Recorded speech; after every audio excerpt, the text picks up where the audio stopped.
Oi, Silvia. Tá todo mundo ouvindo bem? Oi, Aqui, Ilza. olá, tudo Ótimo, bom? Aline. Obrigada pelo retorno. Tudo bom, Ilza? Estou testando aqui se o Oi, pessoal tudo está bem? ouvindo, se está dando tudo certo. Ok. Bom, Tá, você está tá ouvindo? todo Tá mundo. tudo certo?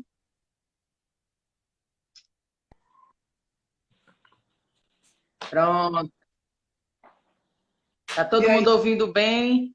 Pessoal, hoje vai acontecer a live com a professora doutora Isamar Pereira. Essa live está sendo organizada pelo colegiado do curso Serviço Social, para atender os estudantes de graduação do curso, os estudantes de pós e fazer uma articulação nesse momento de pandemia, ok?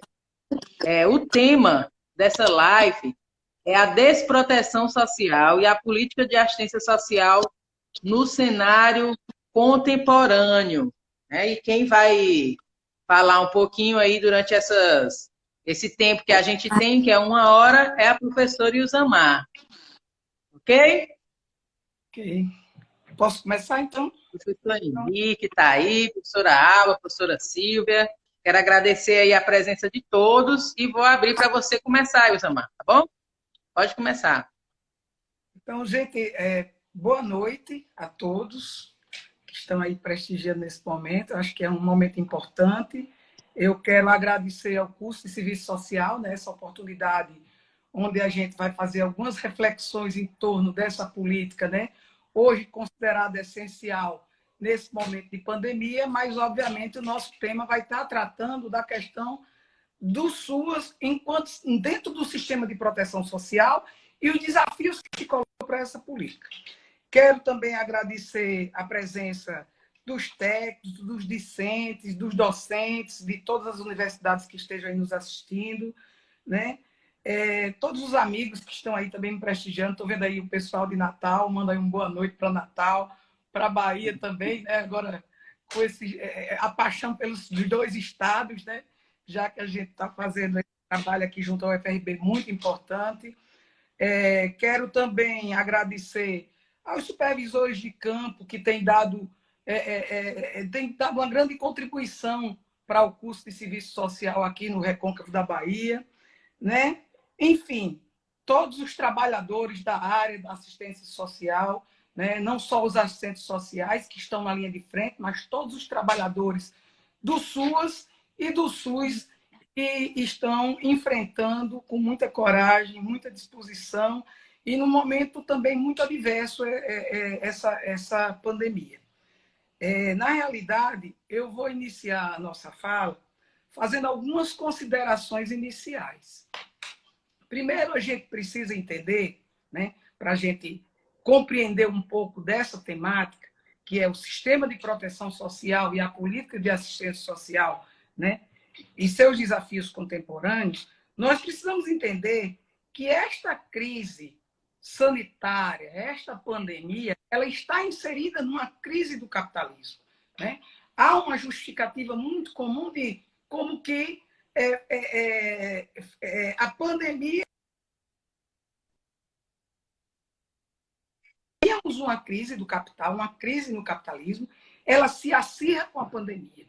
Então, eu gostaria de, inicialmente, demarcar isso, demarcar que a proteção social que nós afirmamos, que nós lutamos no SUAS, aliás, essa luta pelas políticas sociais, ela vem desde a Constituição de 88, quando a gente consolida, quer dizer, inicia todo um processo de efetivação de um Estado de Direitos. Então, foi a partir da Constituição de 88 e com o Sistema de Assistência Social em 2004, né, nós consolidamos na direção de consolidação dessa política.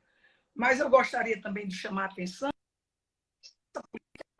universalizou, ou seja, a política de assistência social ela sempre foi subfinanciada, né? O momento em que a gente aprova a Constituição de 88, aqui no Brasil, foi num momento extremamente adverso, porque logo em seguida, a década de 90, né, com a implementação do neoliberalismo, com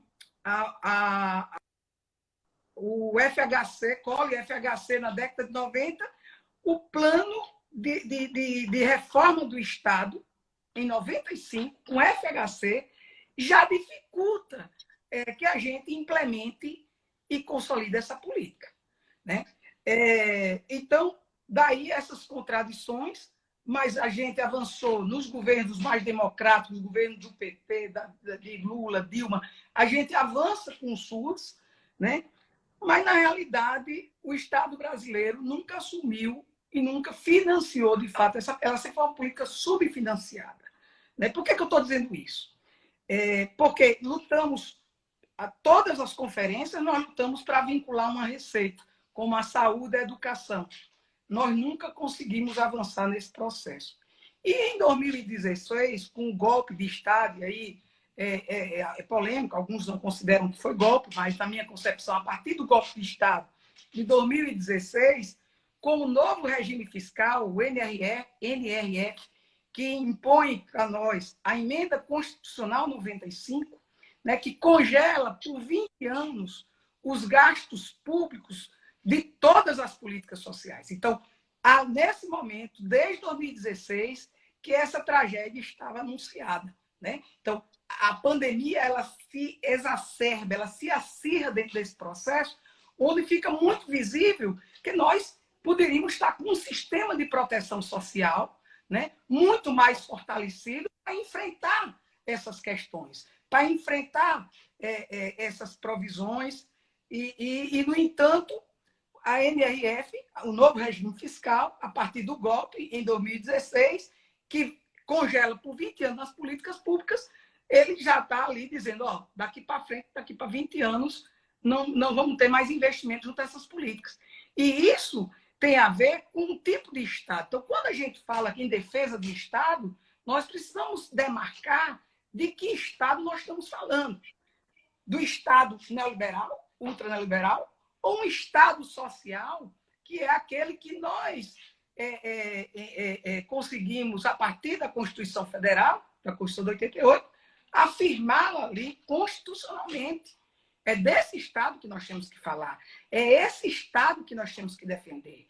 E não esse Estado, né, ultraneoliberal hoje, neoliberal e depois ultraneoliberal, a partir do golpe, a gente considera isso, né? E que, nesse momento, com caráter, inclusive, extremamente fascista, né? Autoritário. Né? Então, como pensar a proteção social dentro desse contexto? É essa discussão que nós vamos trazer. Né? Isso incide diretamente com as políticas de privatização, né? Ou seja, tem a ver com o ideário neoliberal, essas políticas de privatização. As políticas de privatização, elas precarizam e privatizam as políticas sociais, e no caso da assistência, ela precariza a assistência social. Né? A NOB-RH, né, de 2006, onde a gente ali estava lutando por um quadro efetivo, né? A gente entende que os recursos humanos da nossa política é a matéria-prima, né, dessa política, são os recursos humanos, e, no entanto, o Estado brasileiro é uma realidade no Brasil. Nós temos poucos municípios que que promoveram concursos públicos e trabalhadores efetivos. A maioria dos trabalhadores da assistência social, eles são precarizados, eles são temporários, eles são rotativos, e isso incide diretamente nessa política. Né? E aí, dentro da política de assistência social, nós vamos demarcar aqui e fazer uma discussão em torno das bases organizacionais do SUAS, quais sejam a matricialidade sociofamiliar, o território, controle social e intersetorialidade. Todas essas bases organizacionais do Sistema Único de Assistência Social, né, ao nosso ver, elas estão extremamente comprometidas. Né? Inclusive, se a gente observar as seguranças que estão ali, né, para serem afiançadas pelo SUAS, todas as seguranças sociais, né, inclusive tem uma das seguranças que prevê essas situações circunstanciais em casos de pandemia.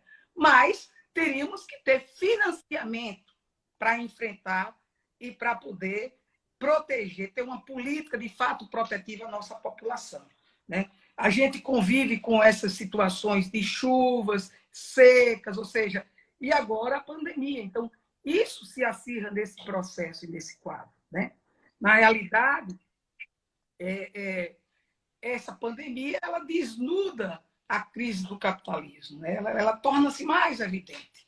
Bem, partindo agora para a política de assistência social, o sistema de proteção social brasileiro, eu quero aqui dizer que a gente afirma ela e pensa, como de acordo com a própria Esposati diz, que o sentido da proteção social, antes de tudo, tem um caráter preservacionista de defesa da vida, dos direitos humanos e sociais e da dignidade da pessoa humana. Então, vejam, este princípio ele tem que estar muito articulado a todos os princípios que nós defendemos, né, no Estado de Direito, a partir da Constituição de 88. Né? Então, com a NRF e esse desmonte que nós estamos vivenciando junto às políticas sociais, como é que nós vamos afirmar essa política de proteção social, esse sistema de proteção social? Lembrando que o sistema de proteção social ele é muito mais amplo que a política de assistência, mas é um conjunto de políticas sociais públicas que devem estar para proteger a população, né? Toda a população. Daí o caráter também da nossa luta pela universalização dessa política, né? Então, é importante que a gente diga isso. Então, esses conceitos de proteção social, né? A Constituição fala de reformas mais progressivas. O que são essas reformas progressivas perante a Constituição? Seria expansão de direito e não restrição de direito. O que é que nós tivemos? Tivemos contra-reforma. Daí a contra-reforma, né, da política da Previdência, reforma trabalhista, ou seja, toda essa derrocada que nós temos assistindo dos direitos sociais. Então, ao nosso ver, isso contraria frontalmente aquilo que nós aprovamos lá na Constituição de 88. Né? E a partir da PNAS também, PNAS SUAS, a NOB-RH, SUAS, a NOB-SUAS, ou seja, nós temos um conjunto de normativas que nós construímos no governo democrático, nos governos democráticos, onde a gente teria que estar caminhando agora para consolidar essa política. E, no entanto, estamos vendo um grave retrocesso. E isso atinge atinge os trabalhadores, toda a classe trabalhadora, atinge exatamente as pessoas que mais precisam da proteção social do Estado brasileiro. Né? Na realidade, esse golpe de 2016, ao nosso ver, ele também altera substantivamente a correlação de forças do jogo político. Foi um acordão das elites atrasadas brasileiras, né? Um acordo pelo alto que traiu as bases populares, o voto do povo, né? Com a destituição da presidenta Dilma Rousseff em 2016. Então, nós temos esse entendimento, ou seja, a partir daí, todos os direitos sociais começam a ser corroídos, entram em corrosão. Esses direitos sociais eles estão sendo destituídos, eles estão se desmontando. Né? Na realidade, nós temos que entender, e isso está cada vez mais evidente, se a gente lembrar aí aquela fatídica reunião do dia 22 de abril, onde o ministro da Economia, o Paulo Guedes, ele se retrata e ficou claro para o povo brasileiro, acho estranho, inclusive, a Globo deveria publicizar mais. Estão pedindo, a gente precisa não só pedir todos esses ministros,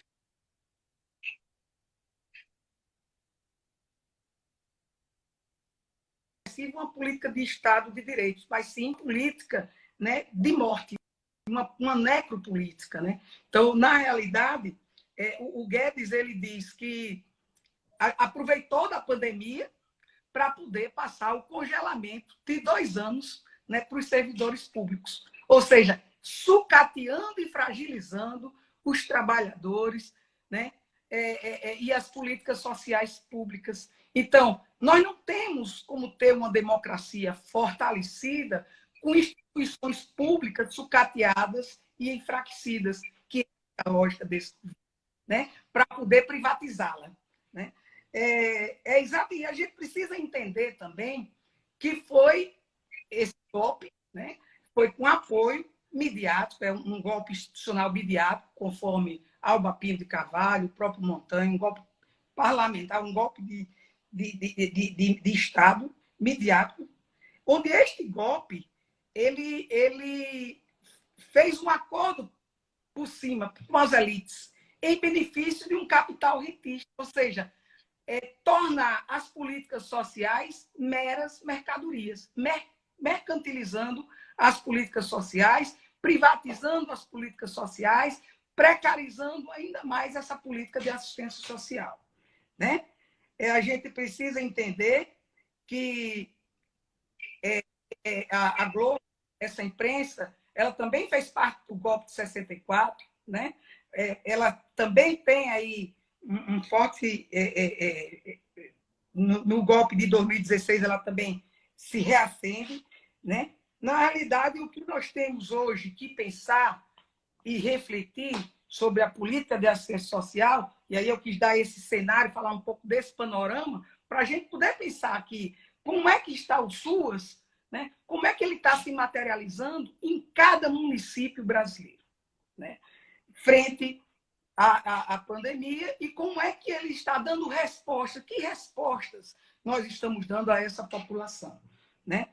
Na realidade, a gente tem observado na atual conjuntura um tipo de proteção extremamente precarizado, óbvio.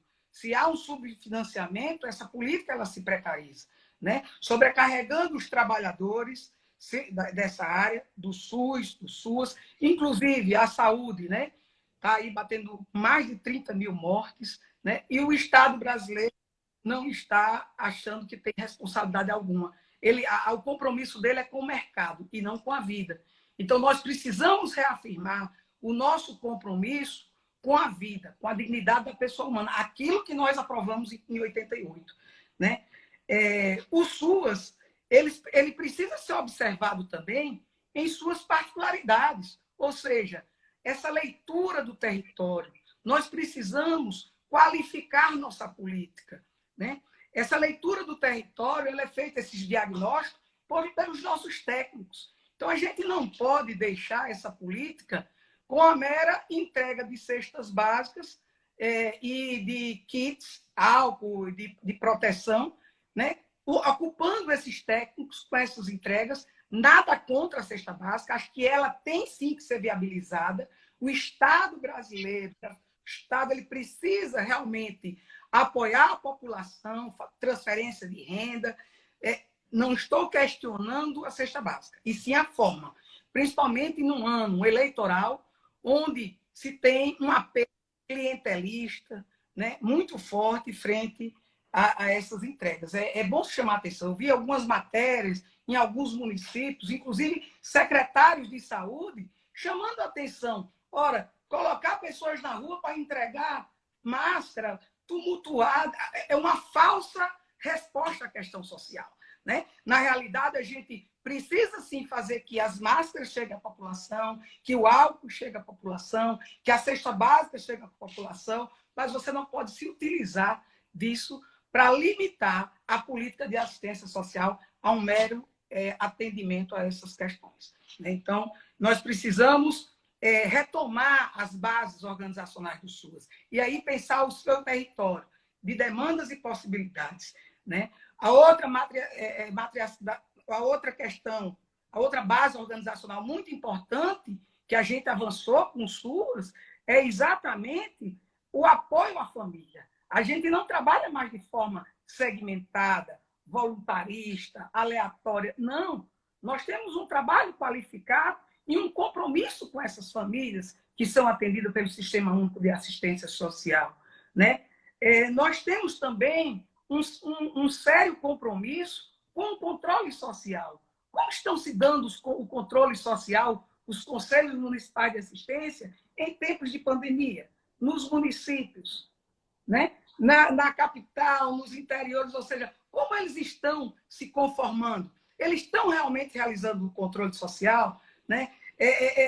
Na realidade, na hora que você sucateia essa política, esse Estado que está aí propôs, inclusive, fechamento de conselhos. Os conselhos sem condições de funcionamento, né? E isso é muito grave. E outra questão muito importante que a gente considera é a intersectorialidade. A gente sabe que a política de assistência social, por si só, ela não vai dar respostas isoladamente. Nós precisamos trabalhar de forma articulada com a política de saúde, com a política de habitação, ou seja, com as diversas políticas públicas, né? Então, nesse momento, isso é muito complexo e é um grande desafio para os trabalhadores, né? Nós precisamos, dentro das secretarias de assistência, pensar nos nossos protocolos, né? Os planos de contingência, reordenar os nossos processos de trabalho. Porque tem aí, nós temos acompanhado, e o que é que nós temos visto? O governo federal diz que vai repassar os recursos para os estados e municípios. Até agora, alguns municípios que eu conversei não receberam esses recursos. A população demandando mais serviços, a população necessitando de proteção social e os municípios com os pires na mão, sem condições de prover esse atendimento todo, inclusive junto à saúde pública. Então, vocês vejam que é extremamente grave o que a gente está vivenciando no nosso país hoje, né? Na realidade, a gente tem que ter muito cuidado para, nesse momento, nesses planos de contingência, a gente tem que ter cuidado para a gente não se associar ao serviço social conservador. Nós temos um compromisso com o serviço social crítico. E para a gente ter um serviço social crítico fortalecido, conforme nós também optamos, a partir do nosso código de ética, nós temos que ter condições de trabalho e essa política tem que ter financiamento, né? Nós temos que profissionalizar essa política e não desprofissionalizá-la, né? Então, esse apelo ao clientelismo, né? E isso acontece não é só em pandemia, é todo ano eleitoral, principalmente nos municípios de pequeno porte, 1 e 2, nas capitais a gente também assiste isso, né? Mas a gente precisa ficar atento, porque nós temos que profissionalizar. E aí, esse diagnóstico, essa leitura da realidade concreta, né? As nossas intervenções, elas serão qualificadas com boas análises, né? Senão, será também intervenções equivocadas. Então, o sistema de proteção social, ele, a partir do SUAS, ele entra para o campo do direito, então ele rompe com essa lógica do clientelismo, né? Ele trabalha na perspectiva de universalização do acesso, nós estamos na contramão, né, da universalização, ou seja, cada vez mais focalista, excludente e precária, superar esse assistencialismo, ampliação do protagonismo dos usuários, e a gente está vendo a situação hoje dos usuários, né, em busca desse apoio, desse auxílio emergencial, né, nas caixas econômicas. Imagine, os bancos públicos, e até esses estão querendo privatizar o Banco do Brasil. Vocês imaginem esse Brasil todo privatizado, como essa turma está aí, está querendo. Então, nós temos que resistir a isso, né? Nós temos que ter a participação da população, né? A descentralização político-administrativa. A política de assistência social, ela funda-se na dignidade da pessoa humana, conforme previsto na Constituição Federal de 88, a Constituição Cidadã, conforme PNAS e SUAS, né? Então, o que é que a gente está observando? Um curto-circuito no SUAS, eu chamei de curto-circuito, né? Nós estamos entendendo que o SUAS ele necessita, a partir desses compromissos assumidos com suas bases legais, ele precisa de uma sintonia entre as 3 esferas de governo. Ele precisa de um refinamento entre essas esferas de governo. E o que é que nós estamos assistindo? Né? Um desprezo do governo federal frente a estados e municípios, né? municípios que muitas vezes também estão aderindo aí a essa política, alguns deles, mas a gente está vendo, né, como os municípios e estados brasileiros,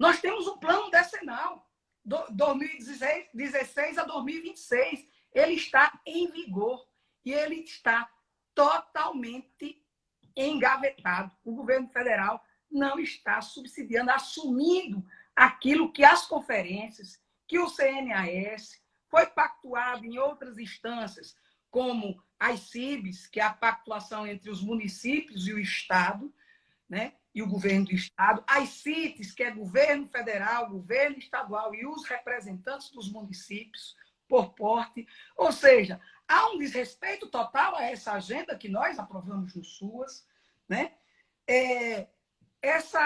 A gente só qualifica também as nossas ações se houver investimento, e estava se caminhando para isso também, que é a construção desse sistema de informação, monitoramento e avaliação dessas políticas. A gente não pode estar em práticas voluntaristas, né, casuístas. Né? O nosso trabalho ele só pode ser materializado com planejamento.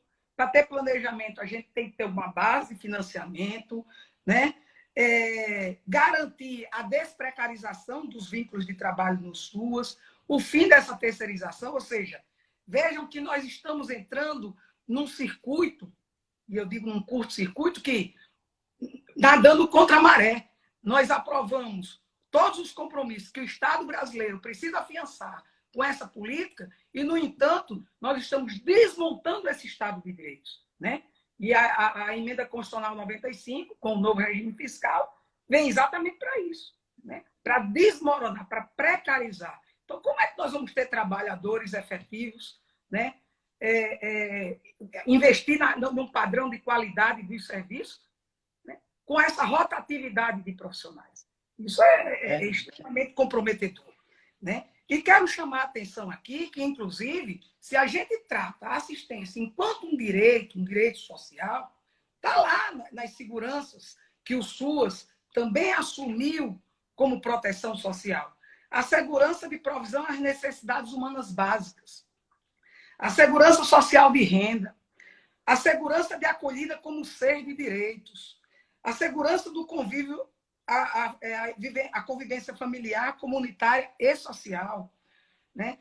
O abrigo e moradia faz parte disso, e hoje está aí se necessitando de abrigos e moradia, a população de rua, principalmente, a proteção social especial de alta complexidade, os municípios estão com sérios problemas, né? Com população de rua, com os acolhimentos, com os acolhimentos das pessoas idosas, né? Em virtude desse subfinanciamento. Né? A segurança de sobrevivência a riscos circunstanciais, ou seja, nós temos a previsão, ou seja, temos que ter financiamento do Estado brasileiro para enfrentar essas questões. Então, o que temos observado é que o Brasil abandonou e tem abandonado esse sistema de proteção social. Por isso que o tema é desproteção social. Se a gente não reverter esse quadro, ao invés de proteger, nós vamos desproteger. Então, esse sistema de desproteção social. Daí, nós temos que pensar que essa burguesia, essa elite atrasada, ela, historicamente, ela sempre lavou as mãos, né, com as lágrimas da classe trabalhadora. E hoje eu digo, com as vítimas da Covid, com essas famílias, a pandemia é para todos, mas o impacto ele se dá com muito mais intensidade nas periferias, onde não tem saneamento, nas pessoas desempregadas, subempregadas, ou seja, a reforma trabalhista acabou com toda e qualquer possibilidade de um padrão de proteção social no emprego. Acaba com os empregos e as pessoas estão vivendo de subempregos. Né? Então, cada vez mais se desprotegendo. Né? essa burguesia, esse Estado ultra-neoliberal, independente de pandemia, a sua proposta já era essa, que começa lá em 2016. Então, essa pandemia, ela acirra e aguça para que a gente possa observar por que é que estão criminalizando as políticas sociais e o SUS,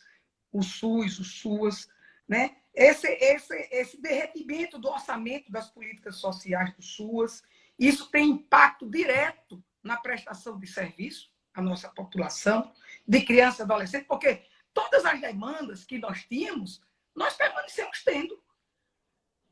Elas se aguçam com outras e novas demandas, né? A gente pede hoje o distanciamento social, fique em casa. E as pessoas que não estão conseguindo pagar aluguel? As pessoas que não têm casa? As pessoas que são de rua? Né? As pessoas que estão nos acolhimentos? Né? Os municípios de pequeno porte, e aí o Estado brasileiro subfinanciou essa política, porque nós não temos aí o que a gente falava de regionalizar esse serviço. Porque a gente sabe que o município com 5 mil habitantes, 2 mil, não vai ter um abrigo para mulheres vítimas de violência, para adolescente vítima de abuso e exploração sexual. Então, por isso, o sistema único, essa sintonia que tem que haver entre as 3 esferas de governo e esse financiamento progressivo e não regressivo para a gente enfrentar essas demandas. E os municípios estão enfrentando sozinhos. Né? Os técnicos, os secretários, a gestão, ela está praticamente com essas demandas sozinha, dando resposta com um financiamento só dos tributos municipais, com atraso dos recursos federais. Né? Os estados brasileiros teriam que ter também, historicamente, afiançado tecnicamente e financeiramente os municípios. Isso aconteceu? Os estados brasileiros, em sua grande maioria, não assumiram também o SUS. E hoje está muito evidente. Então, cada vez mais se sobrecarregando, né, junto aos municípios, dentro da política de descentralização, só que com essa teríamos que pensar exatamente nessa corresponsabilidade. Por isso que a gente fala em cofinanciamento. Ou seja, não é uma responsabilidade apenas de um ente, mas dos 3 entes federados. Né? Esses recursos que estão vindo, que estão divulgando aí extraordinário, eu tenho conversado também com alguns secretários, tenho acompanhado também o Mais SUAS, o CONGEMAS, que é um colegiado de gestores municipais muito atuante, que tem combatido, que tem lutado também juntamente com os secretários, com os trabalhadores da área, para poder afirmar essa política, e estão falando, quando vem carimbado esses recursos, vem carimbado e às vezes nem receberam, muitos municípios nem receberam. Então, como expandir serviço e ofertar proteção social frente a esse caos, a essa insegurança financeira que os municípios estão vivendo e que o Estado brasileiro está vivendo em virtude dessa política, né, que foi implantada desde 2016 e está levando a cabo agora com o governo Bolsonaro. Né? E o que é mais grave, a gente, com voto democrático, nós colocamos governo fascista, antidemocrático. Então, o nosso apelo também vem nesse sentido. Nós temos que dar respostas agora, em 2022, a partir das eleições de 2022. Nós não podemos continuar apoiando os vereadores, deputados, senadores que apoiaram o golpe de 2016, que apoiam o Bolsonaro e essa necropolítica, essa política de morte. Nós temos que construir uma agenda, e a gente tem que ter muito cuidado com os pactos que também estão aí. Nós temos que construir uma agenda, mas uma agenda onde a gente reafirme os princípios da Constituição de 88, onde a gente reafirme o compromisso com o Estado democrático de direitos, e não de fechamento de TRF, fechamento de instituições públicas. Nós podemos até criticá-las, mas não a gente extingui-las. Nós precisamos ocupá-las, mas ocupá-las com representantes do povo, que falem em nome da população e das necessidades da classe trabalhadora, e não dessa elite rentista atrasada que só tem compromisso com com seus juros, com seus lucros, com os seus superlucros. Né? Daí o Brasil é um estado extremamente desigual e concentrador de renda. Então, nós temos que democratizar a riqueza socialmente produzida. E são os trabalhadores, é a classe trabalhadora que produz riqueza nesse país. Né? Nós temos, eu vou começar aqui já os desafios, eu não sei como é que está meu tempo aí, doutora Andréa, mas nós temos... 40 minutos. Mais quanto? Você foi aí 40 minutos. Você ainda tem mais uns 20, até 8h30. Até para ver se tem algumas questões. Não sei. Bem, os grandes desafios que nós colocamos hoje, né, primeiro, restabelecer a democracia desse país. Sem democracia, sem instituições públicas fortalecidas, nós não vamos conseguir revogar a emenda constitucional de 95 e o novo regime fiscal. Nós não vamos auditar, eu acho que a gente tem que lutar por uma auditoria dessa tal dívida pública, que aí dá outra live, se a gente for falar de dívida pública. Uhum. E aí eu deixo aí a recomendação do site de Lúcia Fatorelli, que ela é uma das defensoras, que a gente precisa auditar essa dívida pública, né? Mas sem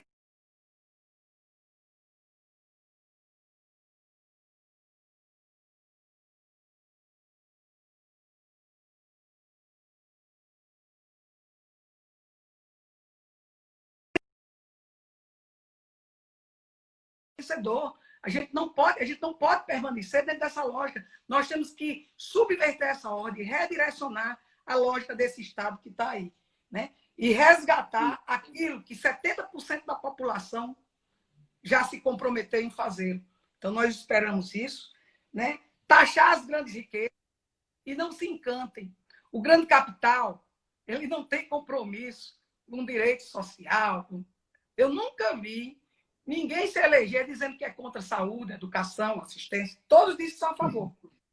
Mas o Congresso brasileiro aprovou o novo regime fiscal e condenou o Brasil a essa necropolítica.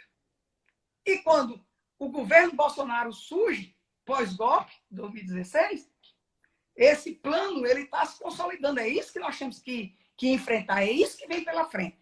Sem isso, nós não teremos políticas sociais fortalecidas, protetivas, que protejam a população como necessita ter. Então, temos que submeter essa ordem. Né? Nós temos, de fato, que entender que o Estado social ele não se coaduna com os princípios do Estado neoliberal e ultraneoliberal.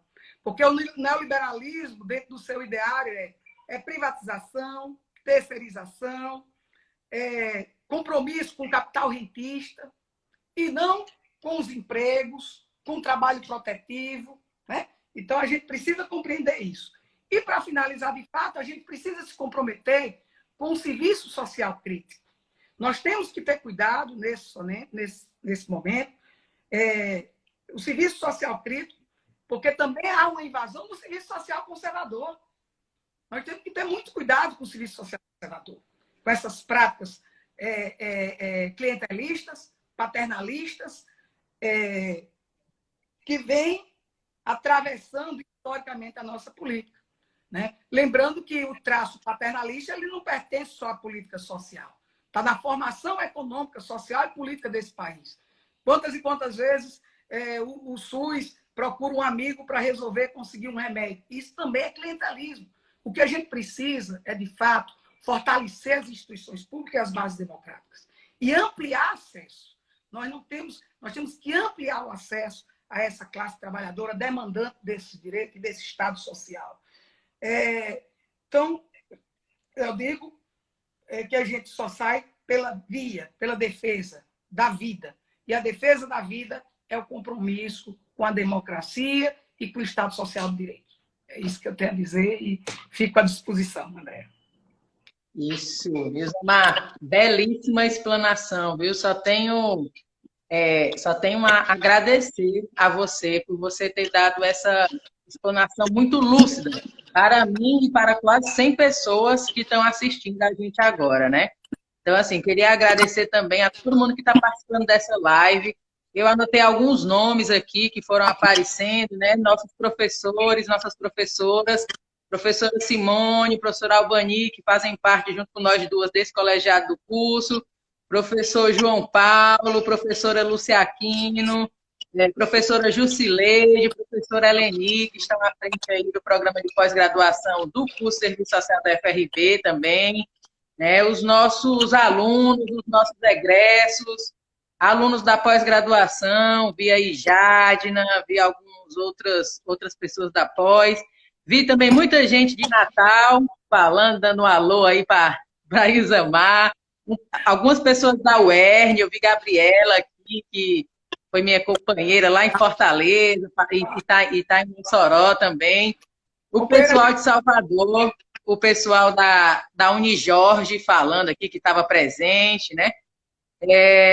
E o pessoal do Recôncavo todo, né? Vi algumas supervisoras de campo, então eu acho que foi um debate muito profícuo para a nossa profissão, né? Vi também o professor Henrique e o professor de outros cursos, o professor Wilson Penteado, dá um alô aí para vocês. Não sei se eu esqueci de alguém, mas acho que citei todo mundo. Então, Isamar, você trouxe esse panorama dessa nossa primeira live, né? Esse panorama da política de assistência, as particularidades do SUAS em cada território. Achei sensacional que você falou que realmente existem diferenças, existem desigualdades na efetivação dessa política, né? E surgiram algumas perguntas aqui, o pessoal foi falando, né? Comentar um pouco sobre a questão do auxílio emergencial, né? A necessidade de se politizar esse auxílio emergencial.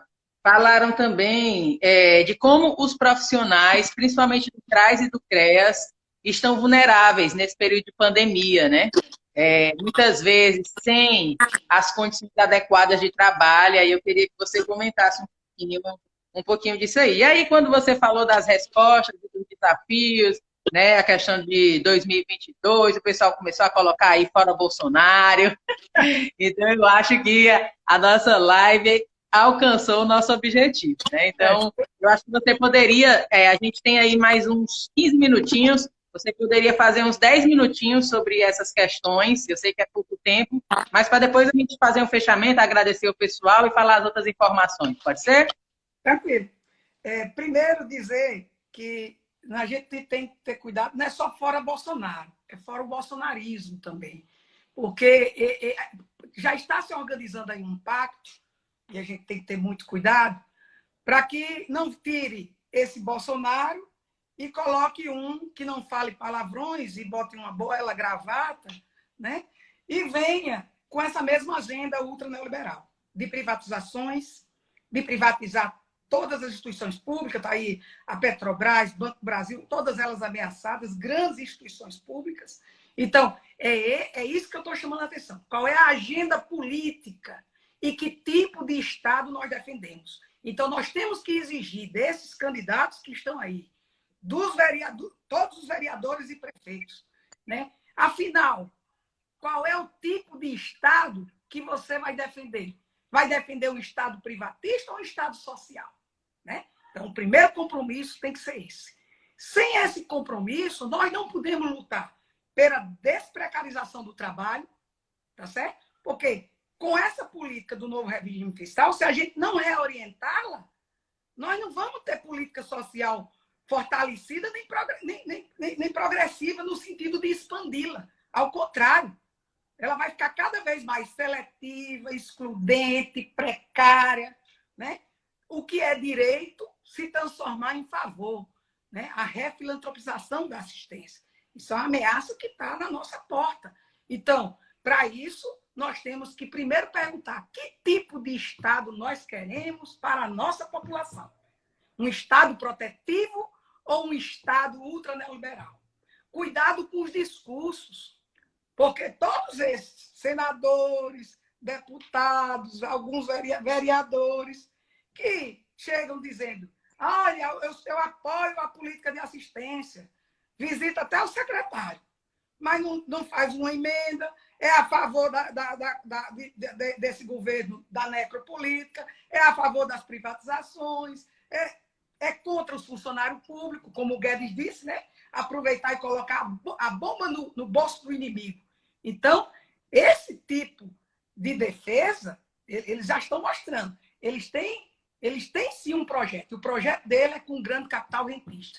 Não é com os interesses da classe trabalhadora, nem com as políticas sociais e nem com o sistema de proteção social. Até porque dizer assim, pode morrer 1.000. Quantos milhões não tem desempregado para substituir os postos de trabalho? Eles só olham com cifrão para as pessoas. Então, o que a gente está em jogo é a política de vida ou a política de morte. Então, começa por aí. Em relação aos CRAs e os CREAs, eu concordo plenamente.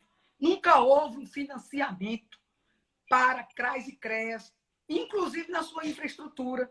Sobrevivemos de locais alugados, em condições já precárias. Então, nunca houve financiamento para a construção de CRAs e CREAs conforme está previsto e indicado na PNAS, né? Com um padrão, com salões, com espaço para receber. Então, isso já é um dilema. E aí, os trabalhadores sempre já estiveram em situações precárias e precarizadas. A precarização da política, ela não só perpassa pelo vínculo empregatício, não. O vínculo empregatício é um dos.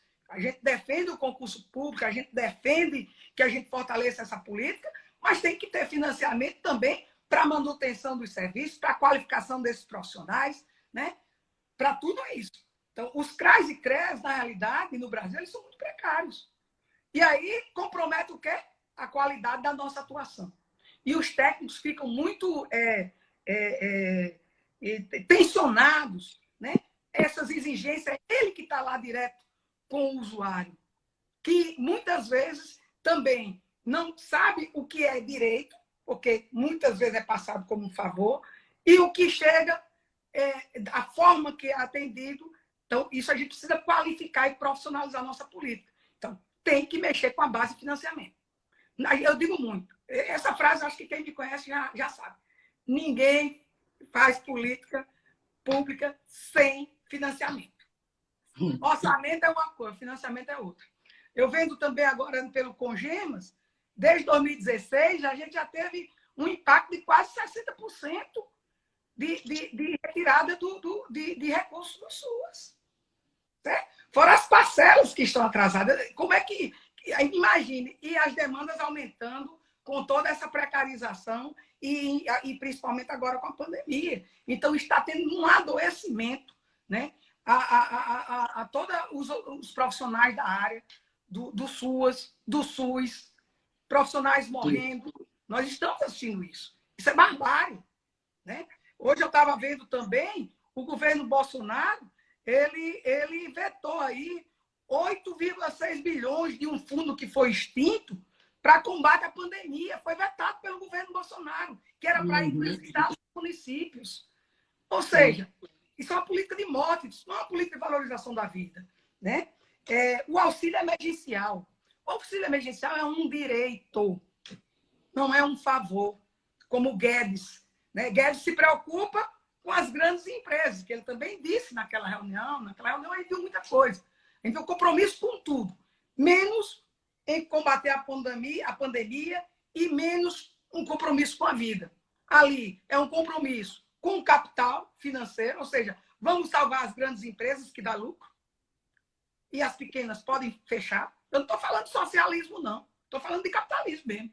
Mas as pequenas empresas, elas também dão emprego no território, nos municípios de pequeno porte. O PBF, né? O programa Bolsa Família, uma fila imensa. E esse programa só cortando caça-bruxa aos pobres. Que é isso. E agora, um auxílio emergencial, onde a base disso nós já tínhamos no cadastro único, que eu digo que o cadastro único ele está sendo subutilizado pelo governo federal. Então, as prefeituras, os estados, o próprio governo federal tem uma base de cadastro único onde deixou vários usuários, várias famílias cadastradas no cadastro único fora desse auxílio. Já começa por aí, né? Então, ele é essencial e necessário. E para que minha fala também não seja distorcida, nada contra a cesta básica. A cesta básica, ela tem que ser pensada junto aos municípios como uma política de segurança alimentar, para a sua população, e ela não pode se transformar em moeda de troca, principalmente em anos eleitorais, que aí se utiliza para finalidades eleitoreiras, né? Imagine com esse quadro, com esse cenário que nós discutimos aqui. Então, veja o que é que está se avizinhando para a gente agora para 2022. Mas a gente precisa virar a mesa em defesa de um Estado social e não um Estado neoliberal. Então, quando todo mundo disser que é a favor da educação, que tipo de educação? Privada? Porque o discurso é esse. Não, somos a favor das políticas sociais. A assistência social agora entrou como um serviço essencial. É um serviço essencial, sim. Está aí a importância que a gente debateu dessa política para o povo brasileiro, para a população brasileira, principalmente nas periferias, principalmente nas pessoas que são atendidas pelo programa Bolsa Família, pelo BPC. Mas, ora, daqui a 10 anos, a gente não vai manter um CRAS aberto se a gente permanecer com esse novo regime fiscal. A gente fecha essa política e ela volta a ser, talvez, de 4 em 4 anos, dar óculos, dependendo do caso, uma máscara, um álcool, limpar ônibus. Ou seja, distorção total, né, das nossas ações. Nós temos bons técnicos, nós temos profissionais bem formados, nós temos profissionais também concursados, mesmo os que estão em situação de rotatividade e precários, né, eles têm um grande esforço, acabam se capacitando, vai para um município, depois vai para outro. Então, fechando. Então, é isso. Eu não sei se eu respondi, mas é por aí. Respondeu. Surgiram outras perguntas, mas realmente é um tema muito amplo para pouco tempo, né? Nós temos 1 hora, depois de 1 hora a live encerra e a gente não tem o que fazer. Então, assim, eu só tenho a agradecer, Isamar, em nome do colegiado do curso de Serviço Social da UFRB, essa sua contribuição, né? A professora Jússi tinha perguntado como a gente, enquanto docente, pode contribuir para o fortalecimento desse sistema de proteção. Eu acho que isso você fez muito bem hoje, né? Eu acho que isso Jússi e Eleni também estão fazendo lá na pós, junto com os outros professores, né?